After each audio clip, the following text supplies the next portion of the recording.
Olá a todos, bem-vindos a mais um programa sobre direito do consumo. Como é habitual, estamos com o professor Mário Frota, que está a falar connosco a partir de Coimbra. Olá, professor, como vai? Muito boa noite, as nossas habituais saudações, boas férias para quem for de férias, bom trabalho para quem ele não puder de todo escapar. Que é o nosso caso aqui na Tavelaria. Não vamos fazer férias porque fazemos isto até com muito gosto e estamos todos a trabalhar e para não interromper os nossos programas muito interessantes, que aliás hoje vamos regressar aqui a um tema que é a Lei dos Serviços Públicos Essenciais, a propósito de que em finais de julho fez anos precisamente desta lei tão essencial, e passo a expressão, para todos nós consumidores. Professor, mas convém explicar, em primeiro lugar, o que são, então, os serviços públicos essenciais.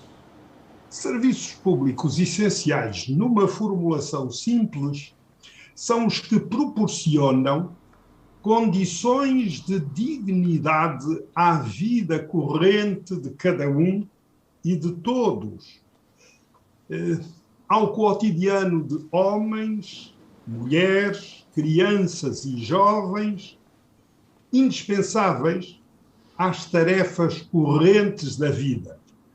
De harmonia com a Lei dos Serviços Públicos Essenciais, pontualmente modificada, como tais se consideram os serviços de fornecimento de água, de energia elétrica, de gás natural e gases de petróleo liquefeitos canalizados, os de comunicações eletrónicas, o telefone fixo, o telefone móvel, os serviços de telecópia, a internet, hoje por hoje, direito humano, a televisão por assinatura e as mais transmissões de dados.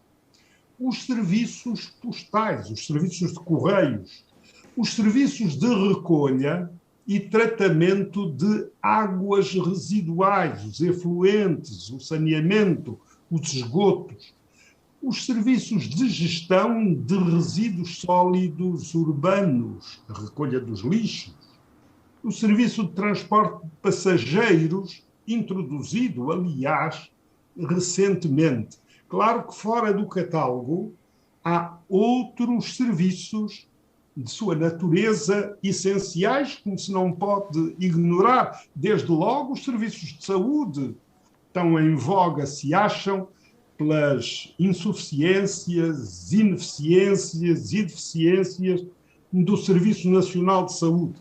Os serviços de educação, os serviços viários, as estradas, as autoestradas, estas comunicações terrestres que tão essenciais são ao cotidiano de cada um e de todos. Os serviços sociais, os serviços de assistência social, os serviços funerários, os seguros sociais obrigatórios e, portanto, fora do catálogo, surgem-nos efetivamente estes outros a merecer análogas preocupações e idêntica tutela. De resto, a Lei dos Serviços Públicos Essenciais aponta, em geral, para objetivos comuns e a Lei de Defesa do Consumidor estabelece num dos seus dispositivos que se consideram incluídos no âmbito da presente lei os bens, serviços e direitos fornecidos, prestados e transmitidos pelos organismos da administração pública, por pessoas coletivas públicas, por empresas de capitais públicos ou detidos maioritariamente pelo Estado, pelas regiões autónomas ou pelas autarquias locais e por empresas concessionárias de serviços públicos. Professor, a lei, de facto, é firme, é uma lei, parece-me até bem construída, até de acordo com a defesa do próprio consumidor, porém há recorrentes violações a esta lei e há muitas queixas, imensas queixas, aliás, dos consumidores relativamente ao não cumprimento da mesma, não é verdade? Há sucessivos atropelos protagonizados, perpetrados por empresas públicas, por serviços municipalizados, por empresas concessionárias que determinaram, à época, nos idos de 90 do século passado, que o legislador interviesse e editasse um conjunto de normas cuja observância imperativamente se impusesse.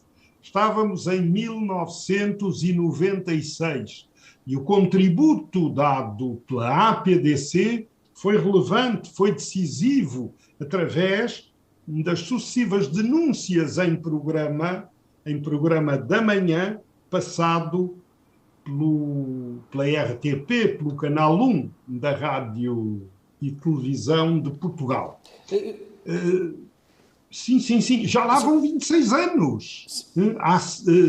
Portanto, cumpridos a 26 de julho, próximo passado. E, no entanto, a despeito da regulação, frouxa em tantos domínios, inexistente noutros, os atropelos continuam.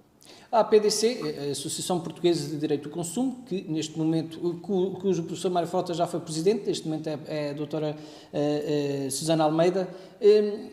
Quais são a maioria, ou os mais recorrentes queixas que a APDC recebe em relação à violação destes direitos? Desde logo, contratos forçados. Contratos forçados nas águas, nas comunicações eletrónicas, designadamente na sequência de prorrogações ilícitas, de fidelizações que chegaram, entretanto, ao fim, de conteúdos digitais, como os tais que são faturados no documento próprio das comunicações eletrónicas e que ou induzem os consumidores através de autênticas falcatruas a premir um botão e consideram-se ligados a um conteúdo extra faturado semanalmente. De resto, ainda recentemente, a jornalista Fernanda Câncio, do Diário de Notícias, se fez eco de uma situação porque se deu conta disso, uma vez que a atingida, a vítima, era a sua mãe, uma senhora de 95 anos, que estava a pagar indevidamente montantes semanais disto a que se convencionou chamar, na esteira do nome original, o outbilling, portanto, protocolos de aplicação faturados na fatura das comunicações eletrónicas,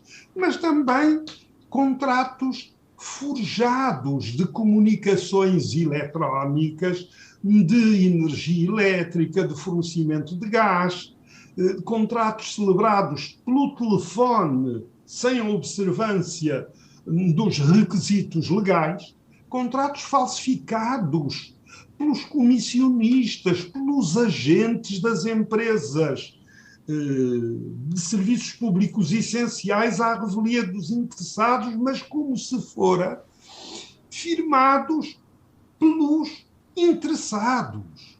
Contratos coligados ou casados, a saber, um contrato de energia elétrica, a que é acoplado um contrato de seguro dos equipamentos e de assistência técnica, o célebre EDP Funciona, em que as pessoas mal sabiam de que estavam a celebrar 3 contratos em vez de um e estavam a pagá-los. Mas também os consumos mínimos, e o Carlos Romeira sabe bem disso, porque academismos à parte, é protagonista neste momento de uma campanha desenvolvida contra as empresas de fornecimento de energias, quer de energia elétrica, mas sobretudo do gás, porque debitam um pretenso termo fixo natural, que é uma forma arrevesada de conseguirem ultrapassar, aparentemente, bem entendido, as proibições dos consumos mínimos e dos alugueres no contador, mas cobram isso em detrimento do princípio da proteção dos interesses económicos do consumidor constitucionalmente consagrado, com a maior desfaçatez e com justificações para tudo. Os alugueres de contador, a mesma coisa, estão proibidos e aparecem com outros nomes. A faturação irregular, já que a fatura nem é discriminada quantas vezes, nem é perfeita, nem é transparente, e sabemos bem da dificuldade para a ler, e se não for transparente, o consumidor tem o direito de ser esclarecido dos valores em causa e não pagará enquanto tais esclarecimentos não forem prestados. Aliás, isto é algo de espantar, mas que acontece no dia a dia com uma frequência inusitada. A propósito dessa campanha que temos no Facebook, com um grupo chamado Termo Fixo é Ilegal, porque é de facto, nós recorremos para as vias judiciais e até agora a empresa que se queixava da cobrança desse valor ainda não nada disso. Ou seja, ainda não consegui fazer com que na nova companhia não nos tivessem retirado, porque eles cobram a toda a gente, inclusive com a conivência da própria entidade reguladora, no caso, porque acaba por emitir um parecer, do ponto de vista legal, absurdo, porém, pelo menos aquilo que nos estavam a cobrar, até agora nada disseram, o que revela que há, de facto, a questão legal, de facto, poderá prevalecer se todos nós nos queixarmos.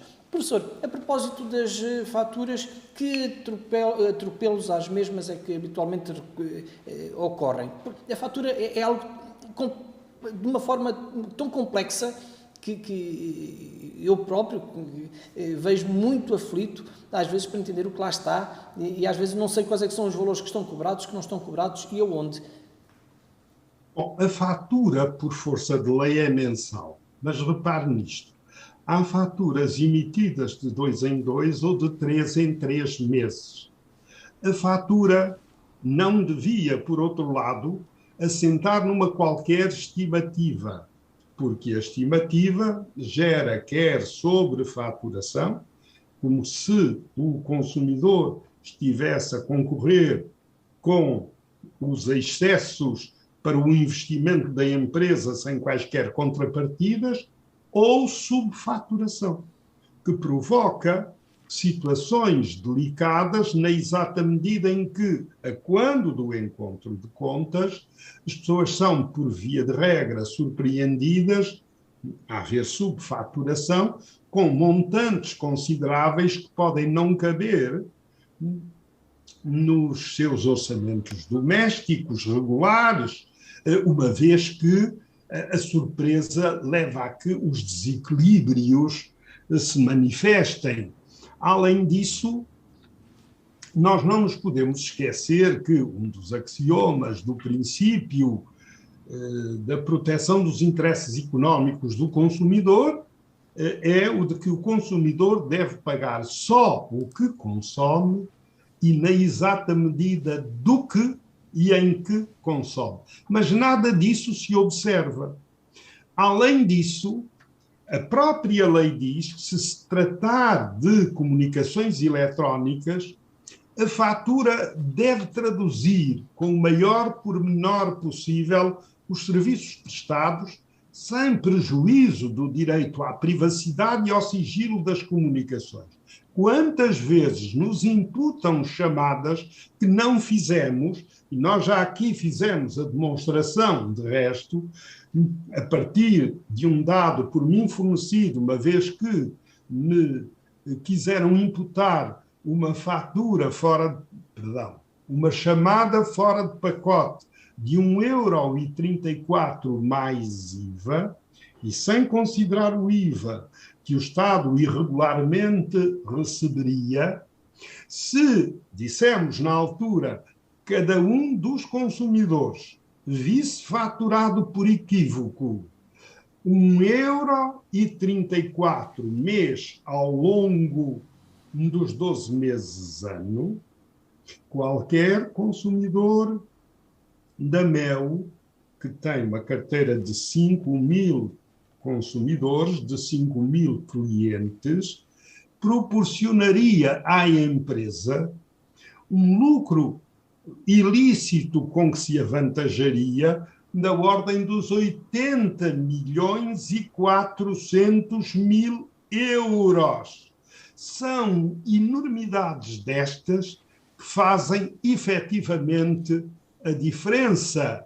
E o facto é que, se nós virmos uma fatura da energia elétrica, são tantas as taxas, tantas as imputações, que o próprio consumidor não consegue descodificar a fatura, sente-se perturbado em meio de tantos números, quando há uma regra de base elementar que é escamoteada na circunstância, é de que preço é o preço global em que se incluem todos os impostos, taxas e encargos.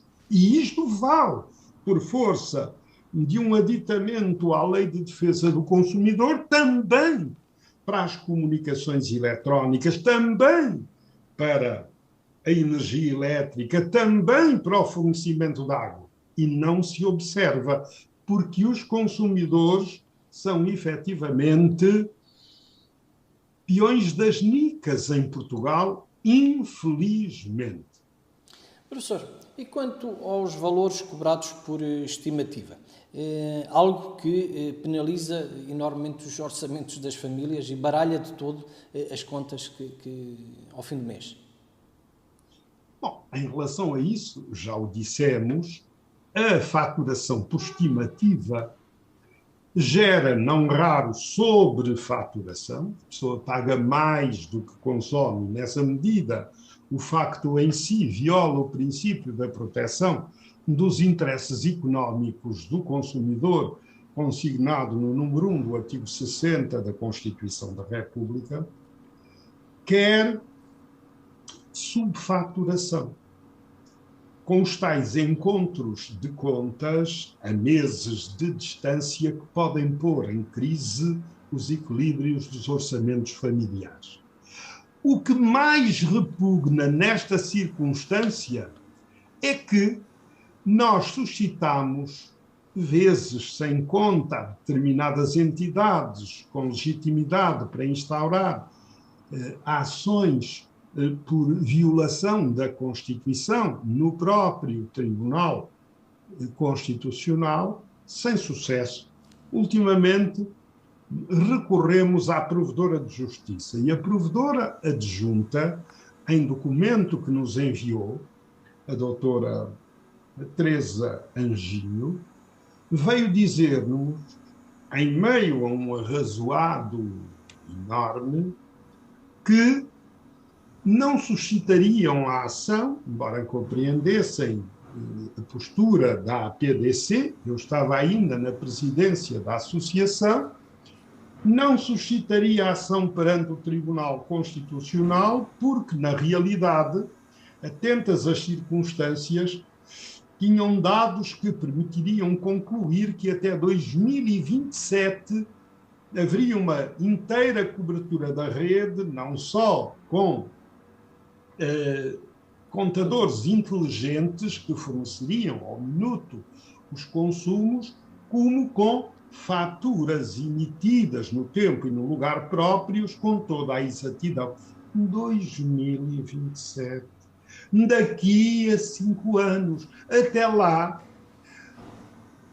a Provedora de Justiça, que tem a titularidade da ação de declaração de inconstitucionalidade, e raras são as entidades dotadas de legitimidade para o efeito, nada faz. E permite que, ao longo de mais 5 anos, a acreditar nessa meta, os consumidores continuem efetivamente a ser esportulados, a ser espezinhados, os seus direitos retorcidos e retorcidos num mercado profundamente injusto e em que nem sequer há uma tutela por parte do governo. Hoje não temos nem Secretaria de Estado, não temos a consideração própria de que as políticas de consumidores são políticas concertadas, embora, mas que visem a salvaguarda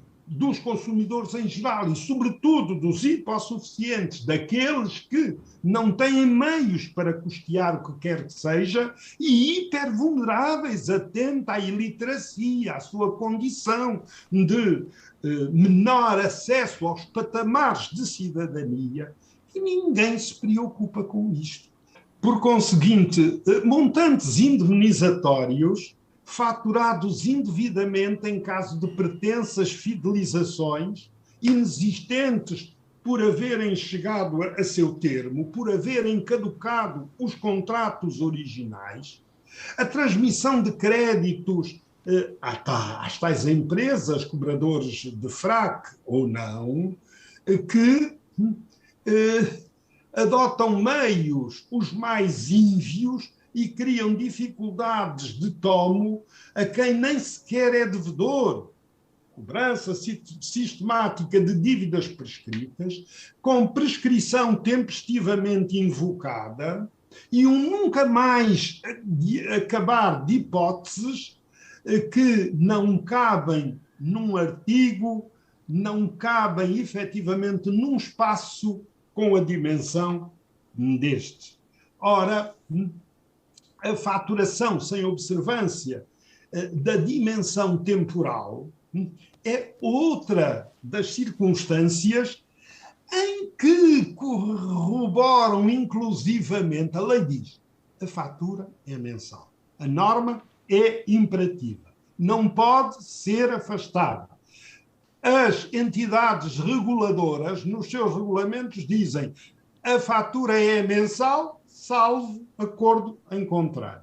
Isto viola patentemente a lei, porque nós sabemos como são feitos estes acordos. A Lusitânia Gás, por exemplo, faturava de 2 em 2 meses em Leiria. Houve um consumidor que veio a terreiro, porque conhecia a lei, dizer quero fatura mensal. Eles faturavam por estimativa. Não sei se ainda faturarão, eventualmente. E então o que fizeram? Agosto, 50 euros. E depois só passavam a fatura para outubro, outros 50 euros, 2 em 2 meses. Passaram a fazer agosto, 50 euros, setembro, 0 euros.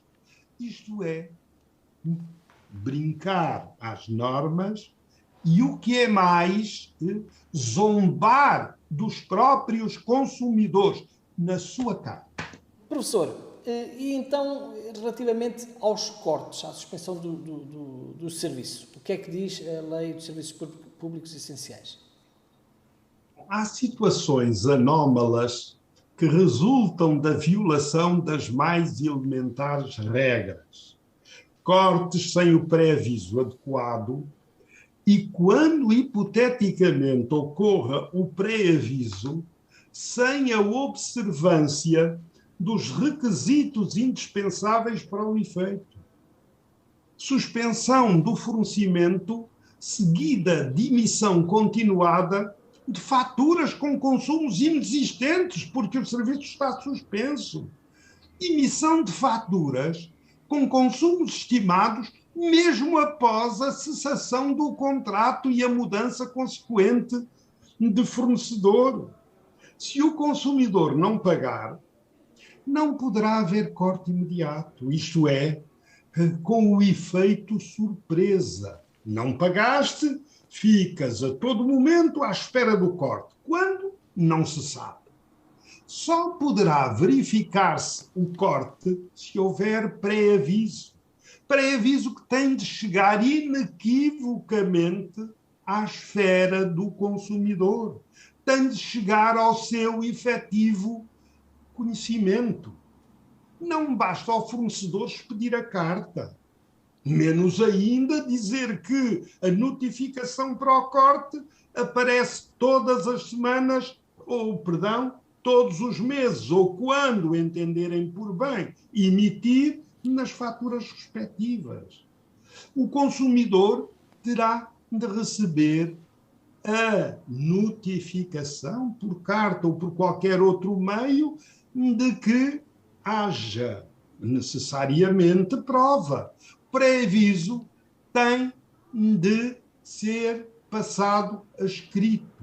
O pré-aviso tem de conceder ao consumidor pelo menos 20 dias para regularizar a situação. Para as comunicações eletrónicas, o prazo é mais dilatado, 30 dias. Está na lei e mal se cumpre. Sim, professor, eu gostaria de saber que requisitos então são esses especificamente, mas uma questão também a par disso. Uma simples mensagem SMS funciona como esse pré-aviso ou terá que ser, ou uma simples comunicação na fatura, atenção, tem valores em atraso, a partir do dia de tal poderemos cortar, ou terá que ser algo específico, uma carta específica para tal? Tem que ser algo de inequívoco, por um meio efetivamente consubstanciado, de que haja prova. Por exemplo, não vale na fatura se não houver um bloco de advertência suficientemente visível, suficientemente legível. Não podemos levar a extremos este tipo de exigência. Pode valer, mas desde que não esteja em letra microscópica, de forma pouco visível, há aí um conjunto de regras que emanam dos princípios gerais que têm de se observar. Para além disso, do pré-aviso deve constar, sem restrições, um conjunto de menções, ainda que a lei o não refira expressamente.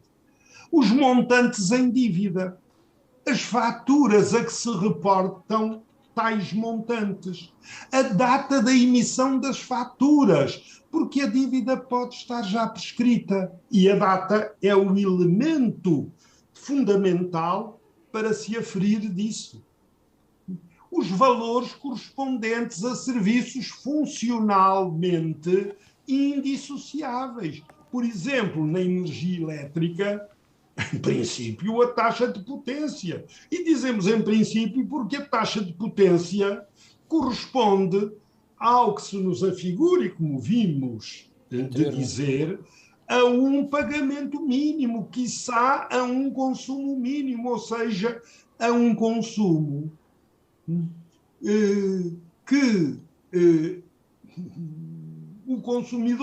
a que o consumidor está sujeito quando nada consome. Ora bem, isso corresponde mais do que a uma taxa, a um imposto. E, portanto, não pode haver impostos não decretados realmente pelo Parlamento. Valores correspondentes a serviços funcionalmente dissociáveis. A contribuição do audiovisual, por exemplo, que não tem uma unidade íntima com a energia elétrica. Os meios de que o consumidor dispõe para regularizar as faturas em dívida. O lugar em que a regularização deve ocorrer ou os meios para o fazer, multibanco, etc. o período do dia em que pode fazê-lo e em que condições, a indicação dos meios ao seu alcance para a reposição dos serviços, se a regularização se não fizer durante o período de antecedência mínima. Repete-se, mínima de 20 dias para os mais serviços públicos essenciais e de 30 dias para as comunicações eletrónicas e a suspensão se vier a consumar. Não basta dizer tem de pagar 100, estão em dívida, sob pena de suspensão. Tem que se dizer a que se referem esses 100 e tudo mais. Tudo aquilo que acabamos de dizer e sem o qual não é regular a notificação da entidade fornecedora. Professor, mas quando a suspensão é feita nesses moldes tão abusivos,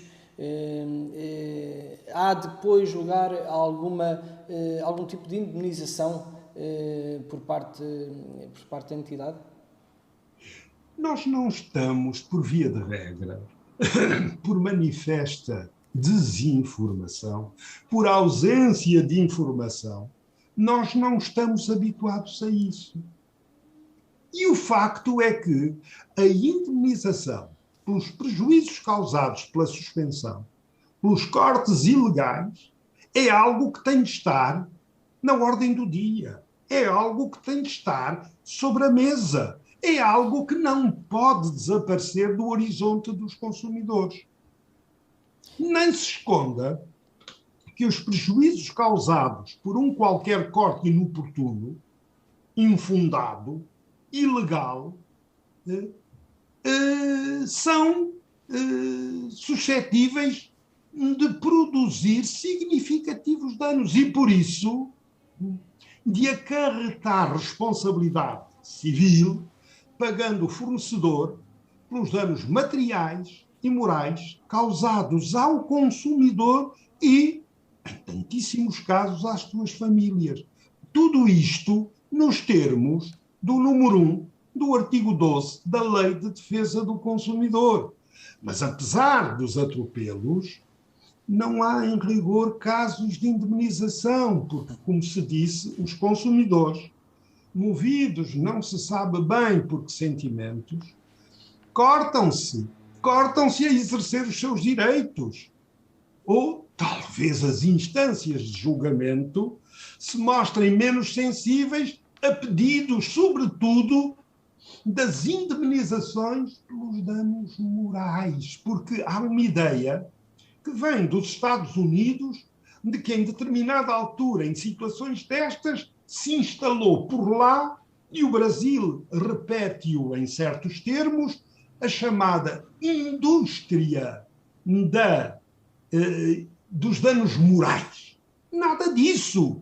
Os consumidores têm direitos, e se têm direitos devem exercê-los, e se devem exercê-los, as entidades a que cabe a apreciação e o julgamento destes feitos devem arbitrar as indemnizações. Até porque, quando vamos reclamar junto de um serviço desses, toda a gente sabe que demoramos manhãs inteiras, para não dizer às vezes até dias, e mais do que uma, temos que lá voltar mais do que uma vez para resolver essas questões. Professor. E isso não são simples incómodos, como muitas vezes tende a afirmar-se. Hoje há uma teoria. Ora bem, isto é uma teoria que tende a afirmar-se no Brasil, com belíssimos resultados, que se deve ao professor Marcos de Saune, do Espírito Santo, e que está a atingir, em geral, todos os tribunais, designadamente o Superior Tribunal de Justiça, porque há aqui uma inversão do paradigma. Isto dizer que são simples incómodos, são meias solas que se gastam e tal, não tem razão nenhuma, porque as pessoas perdem tempo. Tempo é dinheiro, perdem tempo do seu trabalho, perdem tempo do seu lazer, e esse valor tem de ser computado, tem de ser contabilizado, tem de ser inscrito na tabela das indemnizações. E enquanto isso não acontecer, o prevaricador continua a ter todo o lucro, porque compensa os tais enganos ou as tais violações da lei. Professor, ainda em relação aos contratos, e surge até muito, especialmente até nos contratos de telecomunicações, por vezes chegam ao fim os períodos de fidelização e ao chegar ao fim desse período eles continuam, prorrogam o contrato, muitas vezes até alteram os valores e já, inclusive, a maior parte das vezes com os próprios equipamentos já amortizados por via dessa mesma fidelização. O que há a dizer sobre isso? Bom, nós entendemos que fim da fidelização é natural, diga a lei o que disser em abono dos operadores das empresas de comunicações que usam estes estratagemas para se avantajarem, para se locupletarem, em nosso entender ilicitamente, que o contrato, é natural, dizia eu, que o contrato caia de maduro, como a fruta cai da árvore, ou seja, que o contrato caduque e a fidelização se não renove automaticamente, tal como a lei o estabelece. O facto é que, do silêncio do consumidor, as operadoras retiram ilicitamente que os contratos se mantêm, se renovem sucessiva e automaticamente. E se o consumidor, em um dado momento, se decide por outra operadora, em condições mais vantajosas que as do contrato que caducarem, punem-nos severamente como se os contraentes rompessem uma verdadeira e própria fidelização em curso. Querem que paguem as diferenças até ao termo de nova fidelização que o consumidor não fez. E o que é mais é que os operadores transferem para empresas de cobranças difíceis, como já se assinalou, montantes irrealistas e infundados, sem causa, exigindo dos consumidores valores absolutamente inenarráveis, que não cumprem sequer os critérios definidos para o efeito. Conquanto já nada nos surpreenda, estes malabarismos, no mínimo, chocam-nos profundamente. Mas como é possível que tal ocorra entre nós após todos estes anos? E tal sucede muitas vezes por ignorância dos lesados, mas, sobretudo, por uma ousadia inqualificável, aliás, dos operadores, de que colhem vantagens muito expressivas. E é algo que escapa aos reguladores, vá-se lá saber porquê. Situações destas sucedem-se, importa dizê-lo, com uma frequência inaudita. E, no entanto, na lei dos contratos à distância, fora de estabelecimento e de outras práticas comerciais, se diz que contratos não solicitados, no artigo 28, contratos que não correspondam, ou por outra, cobranças que não correspondam a qualquer contrato validamente celebrado, não são devidas. E que o simples silêncio do consumidor não vale, na circunstância, como aceitação. Aliás, convém até dizer que durante a pandemia houve um trabalho até notável em relação aos abusos de vendas pela internet, em que, em alguns casos, também podemos aplicar estes princípios, e muito bem, às pequenas e médias empresas que o faziam de uma forma inadequada, porém, o mesmo não se aplicou aos fornecedores dos serviços públicos essenciais, que penalizam ainda mais todas as famílias e não o consumidor de outros artigos não essenciais. Professor, que outros atropelos podemos ainda referir em relação à violação em relação aqui à lei dos serviços públicos essenciais, para além daqueles que já falámos até agora? A injunções indevidas por contratos forjados.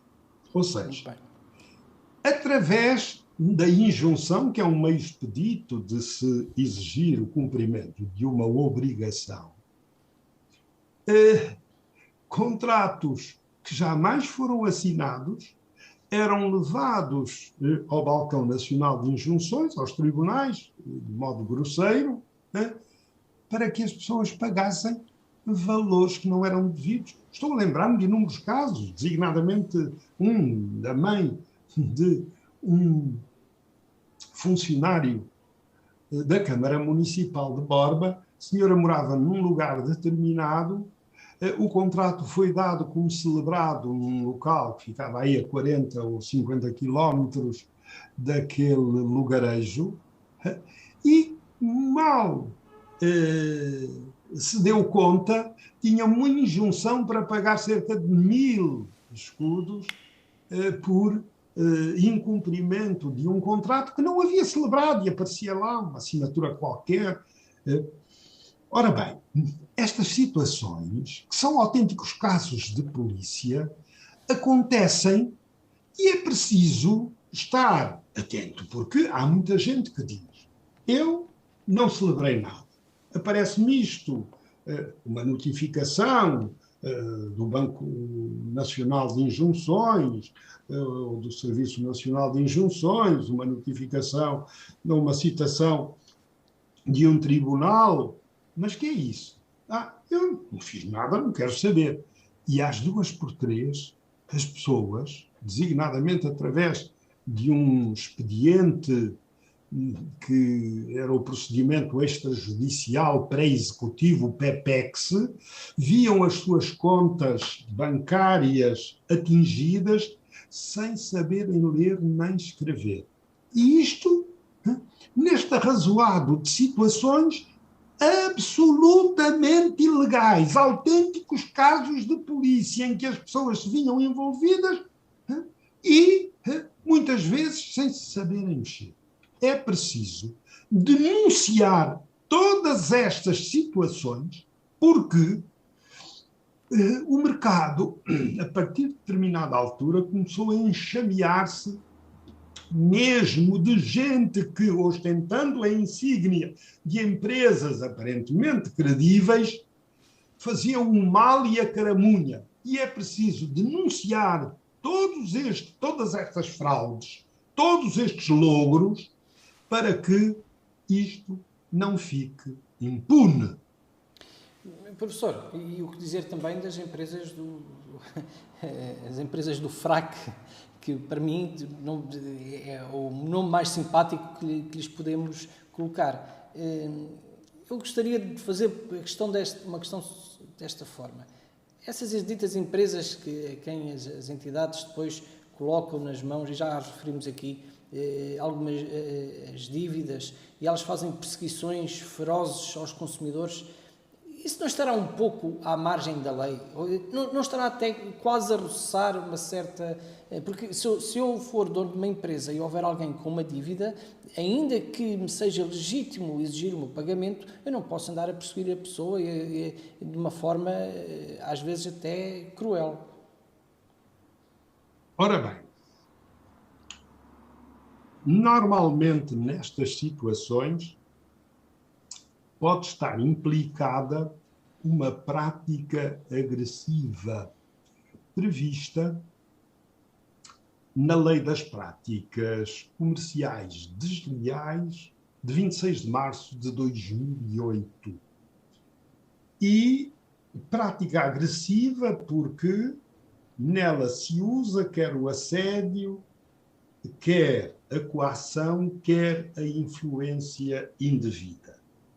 E o assédio mais não é do que uma insistência, uma impertinência, uma perseguição. No limite, isto constitui até, nos termos do artigo 154-A do Código Penal, sob a epígrafe perseguição, um crime. O Brasil, por exemplo, num dos seus dispositivos, num dos dispositivos do Código de Defesa do Consumidor, a propósito da cobrança de dívidas, estabelece expressamente pena de prisão 6 meses a 1 ano e multa para circunstâncias, ou de 3 meses a 1 ano de prisão e multa para circunstâncias destas.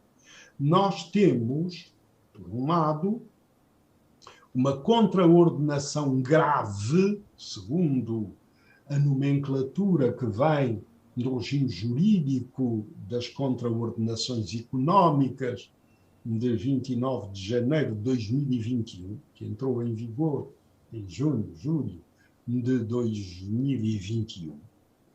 E, por conseguinte, isso depois é graduado segundo a natureza do infrator, se micro, pequena, média ou grande empresa. Tratando-se de uma grande empresa, isso tem um valor mais dilatado. Ora, como no caso, porque estamos perante oligopólios, sobretudo das comunicações eletrónicas. De modo que, por um lado,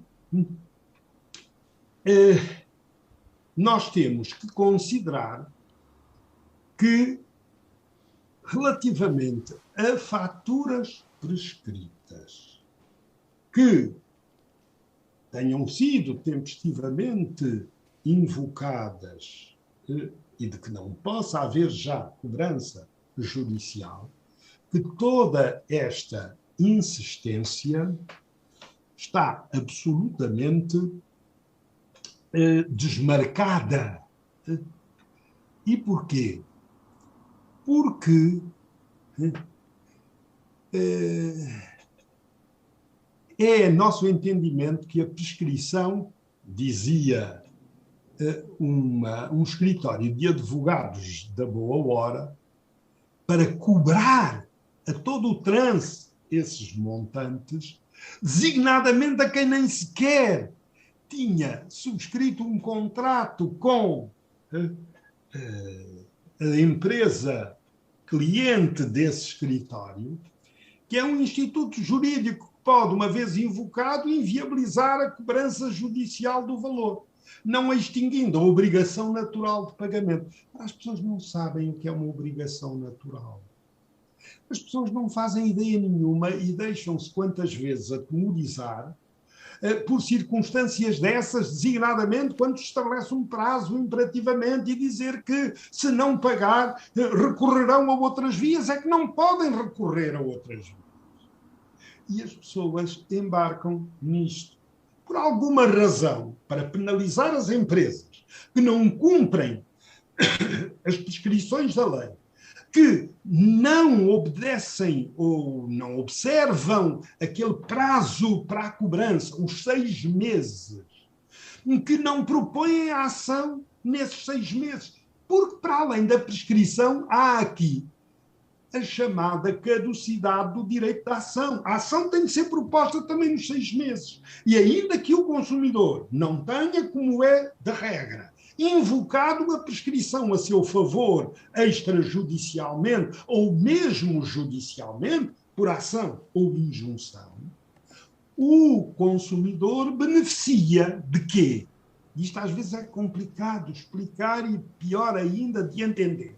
Beneficia da caducidade do direito de ação, que é de conhecimento oficioso. O tribunal deve conhecer de ofício disso quando, no momento próprio, tiver de apreciar os autos. E, portanto, se o tribunal declara que aquela ação naufraga porque atingida pela caducidade do direito de ação, a prescrição fica absorvida por isso e, portanto, ainda que o consumidor não tenha invocado, aquilo caiu. Eles não podem voltar a tribunal a exigir, seja o que for. No Brasil, neste momento, há uma discussão muito grande, porque há uns disparates ditos também pelos tribunais a propósito das dívidas prescritas e dos meios à disposição dos pretensos credores para a cobrança. Ora bem, é preciso que isto entre na cabeça das pessoas. E não me venham dizer que isto é mero academismo, que isto são preocupações de quem militou a vida toda pelos bancos da universidade. Não! Isto tem de ser tido como princípio, até porque há uma cláusula geral íncita no artigo 3º da Lei dos Serviços Públicos Essenciais, que é a cláusula geral da boa-fé, que, em geral, é afrontada pelos operadores económicos, pelas empresas que operam neste domínio, pelos serviços, designadamente por serviços municipalizados, que renegociam dívidas, como aconteceu com os serviços municipalizados de Águas de Coimbra, renegociam dívidas prescritas há 12 anos, ou que fossem há 8, ou há 3, ou há 2. Isto é inadmissível. Mas acontece porque as pessoas, por ignorância ou acanhamento, não exercem os seus direitos. Professor, então o que é que poderemos nós, nesse caso, esperar para o futuro da Lei dos Serviços Públicos Essenciais? Bom, nós devíamos repropor uma nova lei, tendo em vista toda a evolução operada até então. Aliás, está na forja, já há decreto de promulgação, uma nova lei das comunicações eletrónicas, que é algo de complexo e cujos artigos relativos aos direitos dos consumidores só começam no 110. Isto devia ser destacado, porque para além dos aspectos técnicos e de outra ordem e das relações entre o regulador e os regulados, ou entre as empresas em distintos escalões, devia haver algo distinto. E já houve até notícias de que as fidelizações vão mudar de feição, etc. Não. Precisamos de uma lei nova em que todos estes aspectos se inscrevam e em que se dê realce aos aspectos desenvolvidos através das tecnologias de informação. É isso que deve ser o enfoque doravante, daqui para diante. Muito bem, professor, foi um gosto, mais uma vez, termos abordado este tema tão importante para todos nós. Quanto a mim, um dos mais relevantes até, e por isso não nos cansamos de insistir e esperamos mesmo que as pessoas aí em casa possam fazer prevalecer os seus direitos, porque acaba também por nos sair do bolso a todos nós, especialmente assim. Portanto, professor, mais uma vez, muito obrigado por este esclarecimento e por este programa interessante. Até ao próximo programa. Boas férias a quem estiver de férias. Bom trabalho a quem dele não puder prescindir. Muito bem. Quanto a nós, um grande abraço para você que está aí em casa. Até um próximo programa.